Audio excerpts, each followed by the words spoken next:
Our next speaker is, please help me with the name.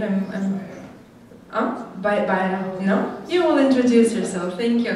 We have an exciting speaker on the topic of growth hacking mobile apps. So, and you're the final speaker on the panel, so you had 3 speakers beforehand.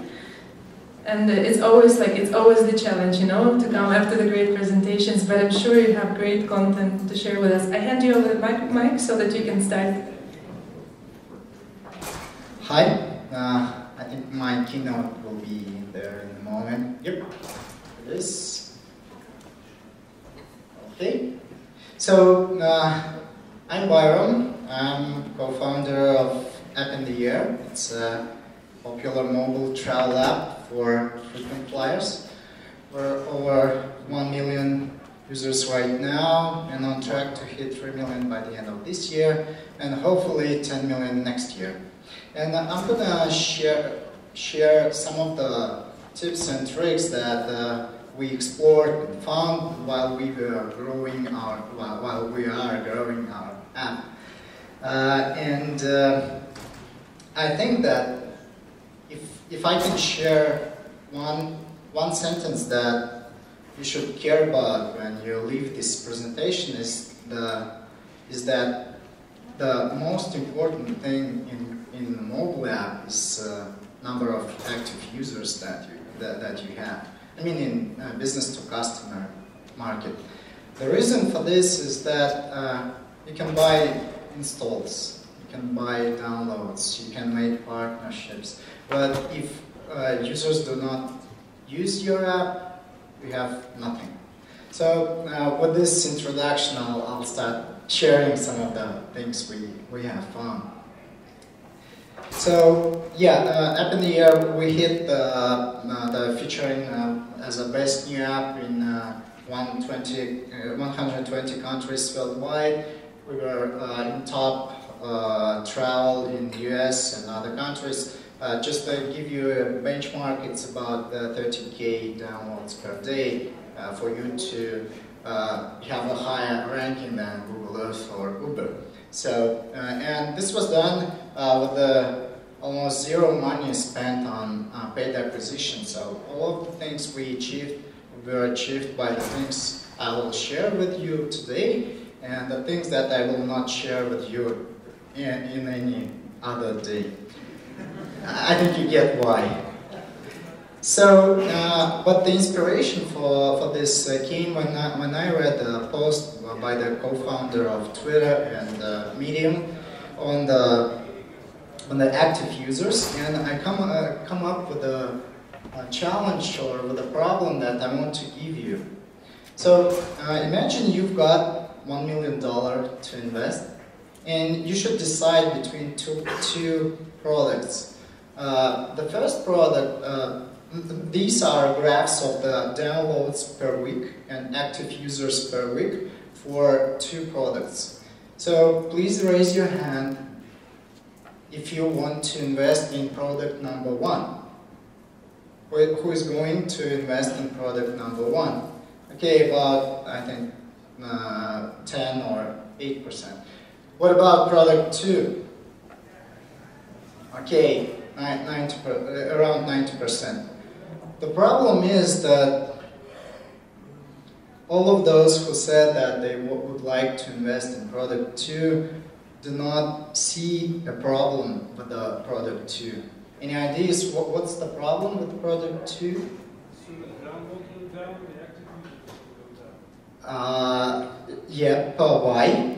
Why the active users will go down? Yep.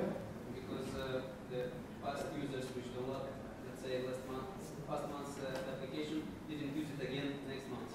Exactly. You see, the greatest thing is that the second product is growing in downloads, and that's cool. That makes people talk about it. But the problem is that the rate of growth of active users for the product 2 is really low. Just take a look at there. They have a download for the first week they have around 10K downloads, but only half of them are active users. That means that, for example, when they opened the app, they had it crashed, and they never used, but they have the download, but not the active user. Or, for example, they have the downloaded the app, opened it, and it says, it asks, for example, it says that it doesn't work in Europe, and you can't use it. So the first product is the product that has a really great retention rate, even though downloads are low, the active users are growing, and that's the kind of product that you would want to build. So I'm fond of systems approach, and I try to structure what's happening in the app according to systems. And there are basically two processes in every system. The first is the positive feedback loop, which means that if one metric is growing, and that leads to the other metric which grows. For example, metric 2. There is a back loop that makes the metric 2 growing lead to metric 1 growing. And you have this reinforcing loop, like you have when an avalanche of snow is coming over a mountain. So these processes are really present in the app. The first is the App Store loop. Well, that's what I called it. So the idea is pretty straightforward. The more users finding your app and driving even more downloads, which eventually increases your install base and visibility. So it's really simple. Well, at least it sounds like that. If you can make this loop working, this reinforcing loop, you'll have your app working. And the most important question is, how do you make it work? Let me share some of the tips. The first is the thing we had in the app. So we have this screen. In order to use an app, you should add some flight. So you can track it, you get information about delays, gate changes, you get in-airport navigation, and all the stuff that you need on your travel. And we had this problem that when the user hit the screen, only 30% of the users that saw the screen never actually added a flight. And that was the problem, because if the user does not add the flight, they can't take a look at all the functionality that our app has. And we were exploring why that was happening, and we were tracking what they are actually entering into those search fields. And let me back up a little bit. We're a team of 7 people sitting in Moscow, but actually commuting back and forth from US to Russia.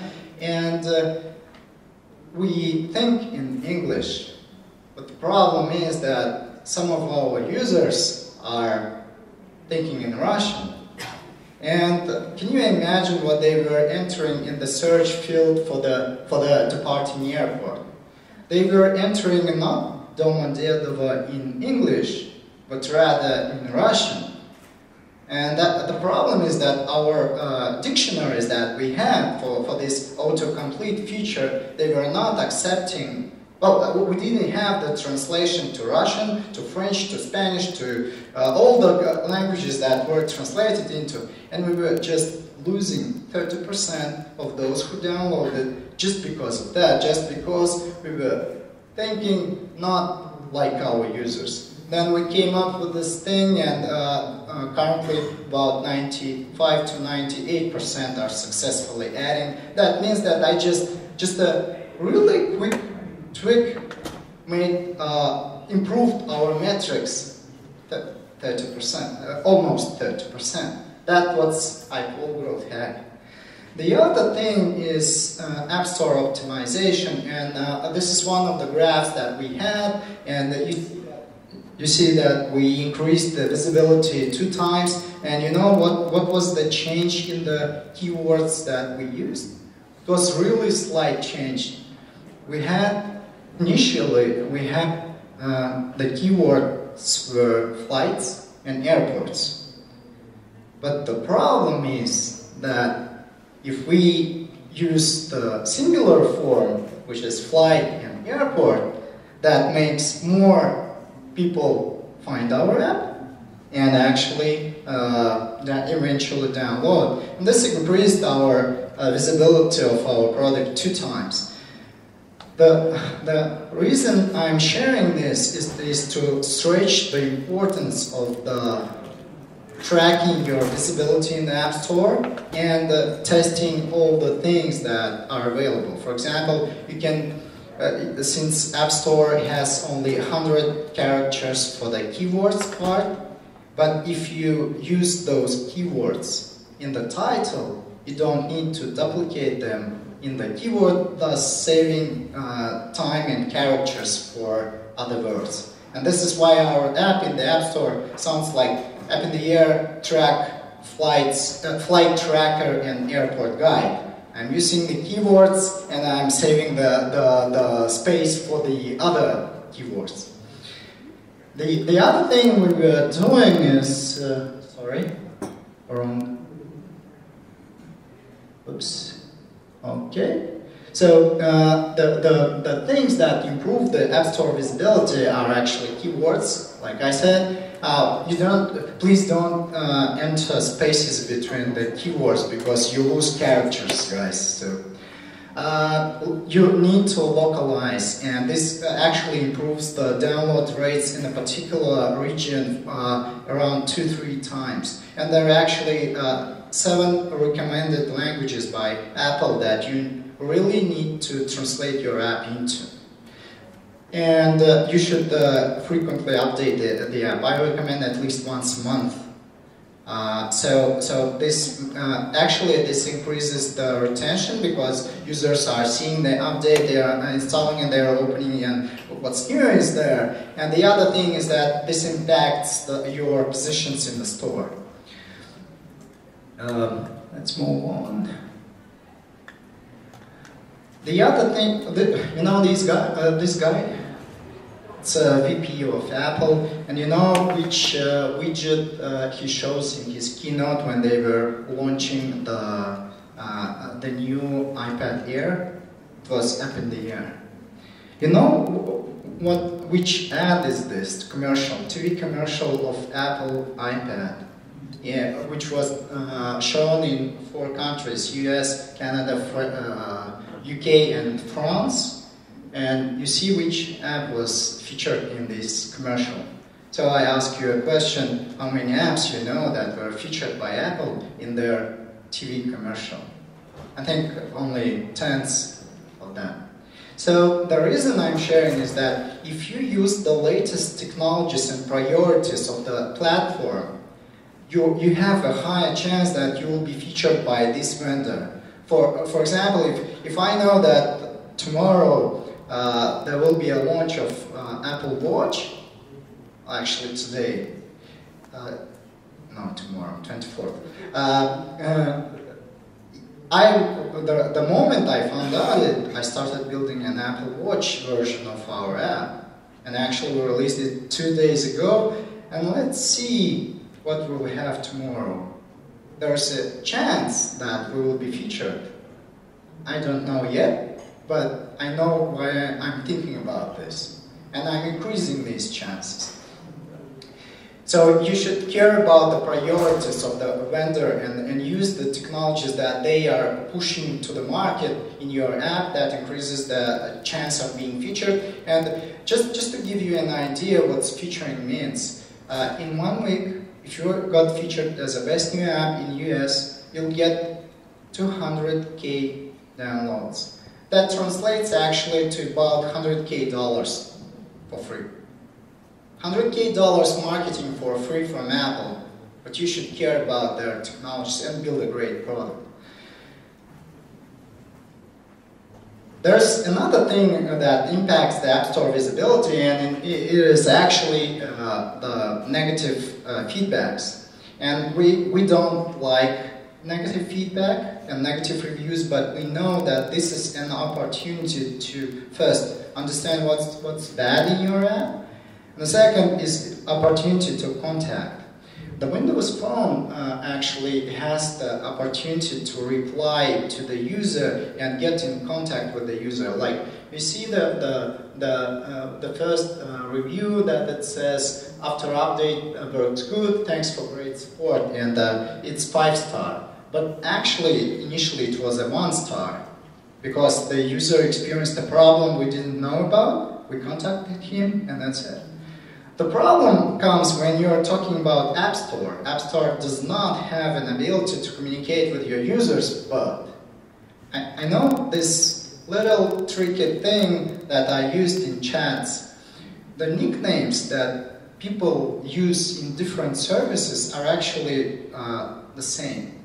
So if I'm Biggie in one chat room, most probably I'll be using this same nickname in others. So what do?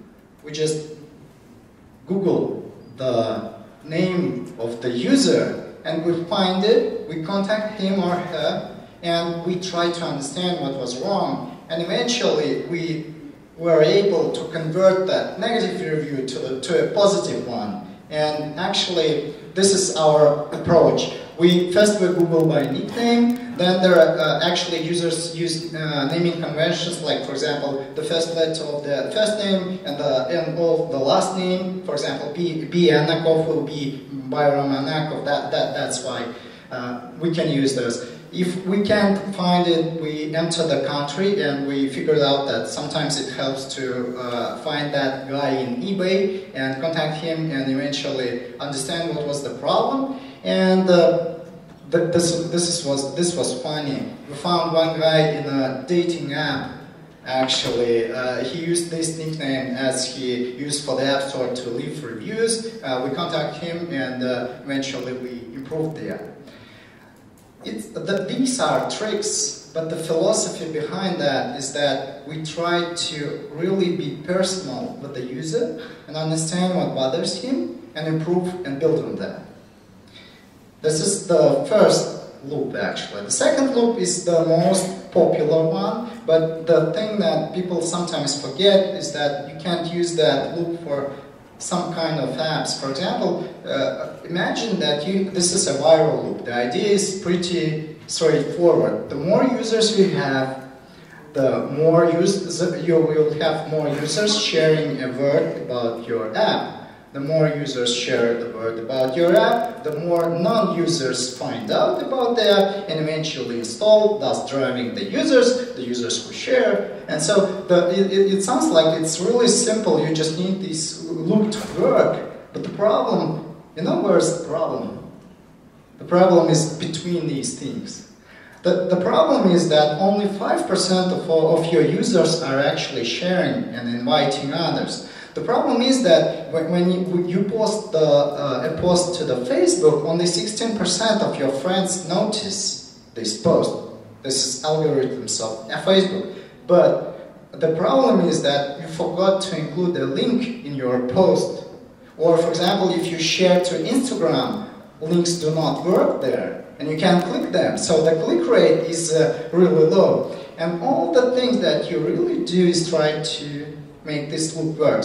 The other problem is that your app may not be viral at all. For example, you have a AIDS test app. I don't think you want your friends and relatives to know that you just use the app to know if you are HIV positive, right? So you're not building viral loop for that. But how to build a viral loop? And for example, in Travel Labs, how do we do that? The first thing is that, the thing that we found out, for example, is that if you are not logged in phone settings, this is for iPhone, if you are not logged in the phone settings in Facebook, then when you tap share, which is native iOS sharing added capability, you will not see the Facebook icon in the list of apps that you can share to. But the problem is that you may have a Facebook account. You just didn't enter this because you don't want your users, your Facebook synchronized and all the stuff that happens. So we found this and it was, whoa, We didn't know that, and it came out that when I was sharing this in Palo Alto with the guys from Silicon Valley, they didn't know this either. This is only by analyzing your product, tracking the metrics that you Let's try this one. that you understand that you have a problem here. The other thing was that, tell me, there are two kind of shares from our app. This one, when you're when you plan to go somewhere. So, for example, here I'm planning to go from London to LAX on September 24th. This one is shown when you're landed. When you're landed, and you can share that to Facebook, to Twitter. Tell me which one of these two is more appealing for you to click on the link. Which one? Who thinks that this one? Who feels like this one makes them click on the link and want to install? Exactly. This is exactly the case. The left one actually is the most clickable one. But the problem is that people share photos to Instagram. And do you know what app made a share in this case? We have no idea which one is that. There's no indication that it's up in the air. And the problem is that we started to see comments of the users like, hey, what was that app? And some of them were answering, but some of them not. So you see the upper banner, I'm not sure, the text, the heading that we have, and it says that it's up in the air and where you can download it. It's much better in terms of virality. But it's much lower in terms of wanting to install an app after this kind of share. So you get the idea. You're always experimenting and trying to find the best message, the best medium, and the best audience for that. The last loop is the paid acquisition loop, and basically this is the only one that we're still working heavily on. The idea is pretty straightforward. You have users. The more users you have, the more paying users you have. The more paying users you have, the more paid acquisition budget, marketing budget you have. The more marketing budget you have, the more users you have. So you just need this loop to work, and that's it. But the problem, again, comes in these in transition from one state to the other. And this is what we're doing in this space. The first thing is this. So these are two buy screens that the user used to see in our app. This one offers 5 flights, the real-time alerts for 5 flights for $5. This one for 20 flights for $15, and a 1-year subscription for $25. The other offers 5 flights for $5, 15 flights plus 5 for free for the same $15. So you get the idea. It's the same option actually. It's really the same. And the third has the unlimited part. Any ideas how we increase the purchase value, which is the average revenue from one paying user, purchase value by using this screen instead of this? Any ideas? 2 times. Sorry? This one could be also should work better because you use the word stay instead of.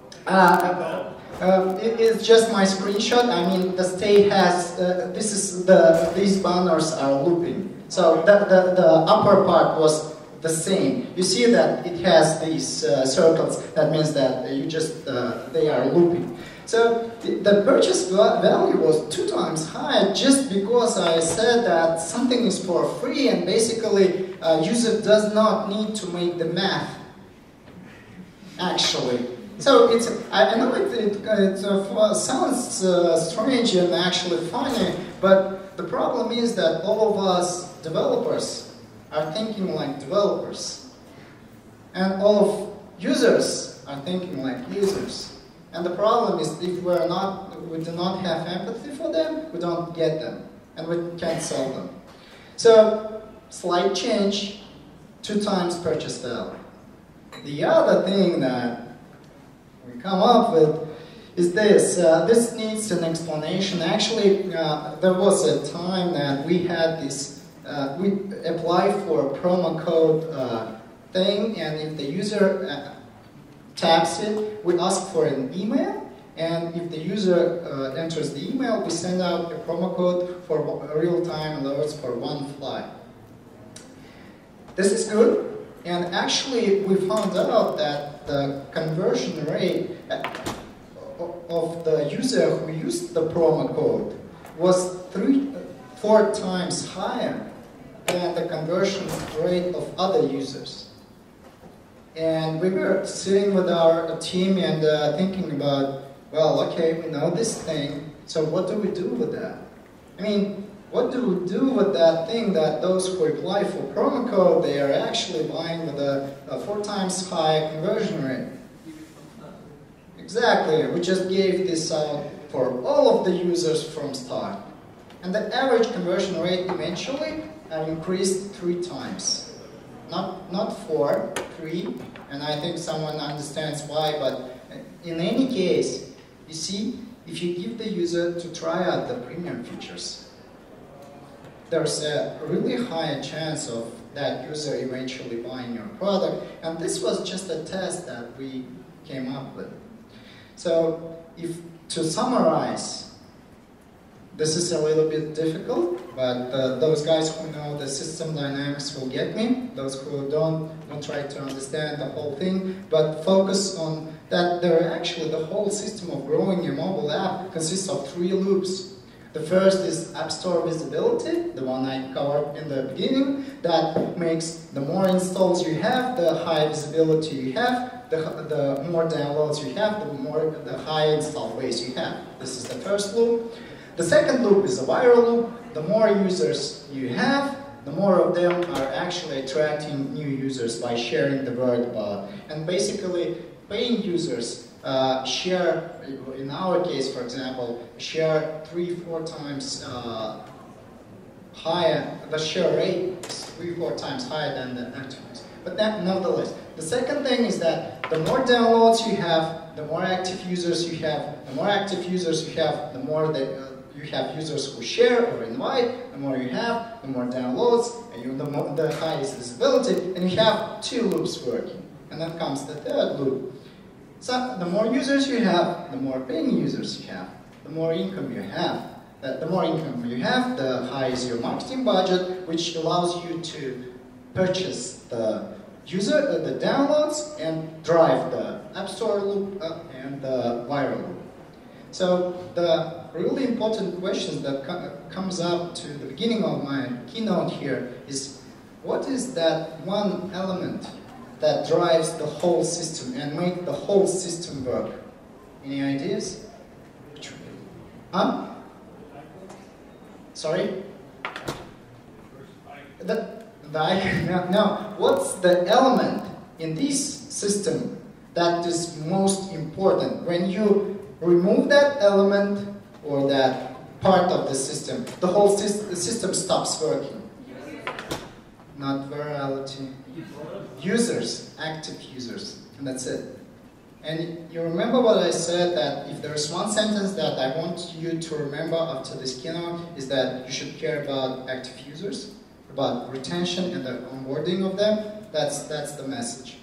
So this is the most critical factor that we have. If we can drive that, the whole system starts to work. If we can't do that, the whole system just works. That's it. And a couple of recommended literature. Sorry, I don't have any recommendation for marketing. Actually, all of them is about systems. Because I think if you understand the systems, then you understand almost every system well, you just don't, doesn't help you to understand women, but that's fine. I mean, you don't need to do that, but actually you should care about thinking in the systems, understanding how those loops work, and finding those loops in your systems and make them work. That's it. If you want to know more, you just check out my Medium. Actually, it has all the tips and tricks in greater details, the checklist for App Store optimization. And the number one thing I am doing this, I have the job of growing an app, and that's my key priority. But the reason I do this is because I want the following loop to work. If I share my experience, and that helps you, you share your experience, and that helps me. So when we yesterday were sitting with Kirill from Wi-Fi Map, and we're sharing our experience with each other for like almost 2 years. And there are things that I shared that help him grow his app, and there are things that he shares that help me grow my app. So I hope that this loop will work for you and for me. Good luck. Thank you very much. I think it was really fantastic. And this is something that you don't hear, I think, normally, right? This is what people prefer truly to keep to themselves. So thank you so much for sharing. And maybe you are hiding a couple of more tips. So if you want to ask, because that hall I know is behind by 5 more minutes, so we can take 2 questions if you want to ask Paraman, please. I think they need to digest. No? We have the question. The question. Yeah, I can hear. The question is how to pick up the keywords which the best. Yeah, there's a whole process, and if you check out the Medium, there's a separate checklist, an Excel, Google Docs spreadsheet, but which is actually built by different mobile app developers that have at least 1 million downloads. So there's a description there, but to keep it short is that you explore what problems your target audience has, and you try to build on that problem. Let me give you one example. The one thing that works really great for us is including an airline name into the keyword. For example, if you search for Aeroflot in Russian App Store, you will see not only Aeroflot's app but ours. But the problem is, the problem that user has, that the Aeroflot's app sucks. And this is the same thing with Delta and American Airlines, even though Apple features them in the Apple Watch or different. Just read the reviews and try to use it for one real flight, and you get the idea. So this is how we research. We try to understand what the problem the user has, how the user searches for that, and include that into our keyword. By the way, Google Play is much better than App Store because they do not have keywords. But actually, if you take a look at our description in the Google Play, it has, for example, for Spain, it will says like covers all European airlines and the list of the airlines, the top airlines. For example, for Mexico, it will sound like covers all Latin American airlines, and there are Azul Airlines and all the others. So you get the idea. Find the problem, use it in the keyword. Actually, Google does a great job in allowing us to do these things with a description. Yeah. Yeah. Hi, Baran. I remember. Lecture. Yeah. Yeah. Of course you are. Yeah. Great lecture as always. I have a very specific question, and probably you're the one who's going to answer it. There are some industries like travel or and ask the areas definitely from that industry, where people are tend to use the basic functionality of the app from time to time, like if you travel once a year. Yep. And from the point of, and there are industries close to travel and travel as well, Yeah. which have this built-in problem of the keeping the retention rate Yep. somewhere. Exactly. So how do you keep this retention? How do you entertain your users between the seconds? That's a great question. Let me give you an analogy I think I should just switch to Russian, but I should do that in English. In any case, an analogy that I have for you is the following. It's much easier to make the guy who likes to eat more food than it takes to make the guy that doesn't like to eat to start eating. Which translates actually to the point that I have for this thing. It's much easier to find frequent flyers who travel 5 times a day, 5 times a week. The amount is small, but actually they are generating over 50% of all the business travel in the US, Brazil, China, and not Russia, unfortunately, and Europe. So if you focus on those guys, they are ready to spend. The thing happened just a couple of days ago. We have a lifetime subscription, which is also a test right now, which is $75, and we had this purchase from Google Play. Well, if someone uses the Google Play market, they know that purchases are really rare there. So it's like, hey, what happened? But there's another problem.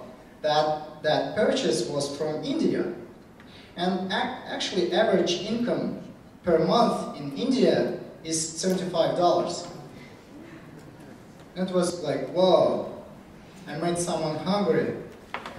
But the explanation, of course, is that I'm targeting the audience that is ready to pay $75 for my service if they like it. And that's actually what I'm talking about. Apple is not the dominant operating system in the smartphone market, but it's a dominant platform in terms of revenue. So if I'm thinking about building an active users base which are really high in value, which, for example, travel 5 times a week and always book a 4 or 5-star hotel, just if that user uses my app frequently, that is enough for me to sell that kind of audience with a 20x coefficient when I'm exiting the project. So you get the idea. Find those. And the other thing, but just as an advice, and I will finish, if you are just starting a business in a mobile app, try to focus on the apps that are at least of weekly usage. The reason I'm doing this and saying is that you will have a lower period that will help you to understand that no one comes back to your app. I mean, for example, if the use case is only twice a year, you will need to wait for 6 months to understand whether the user comes back to you or not. But if you're doing an app that's of daily usage, if the user doesn't use the app for the second day, that means you have a problem with the retention. Basically, the benchmarks are for the daily apps, it's about 50% retention for the second day, but you should have at least 10K users. That means that in the beginning you should have 90% retention rate. And the benchmark for the monthly usage, I mean the apps that are not used frequently, is 50% per month. 28 is great, but the benchmark should be higher than great if you're building a company that's greater than great. Yeah. Thank you so much for being here.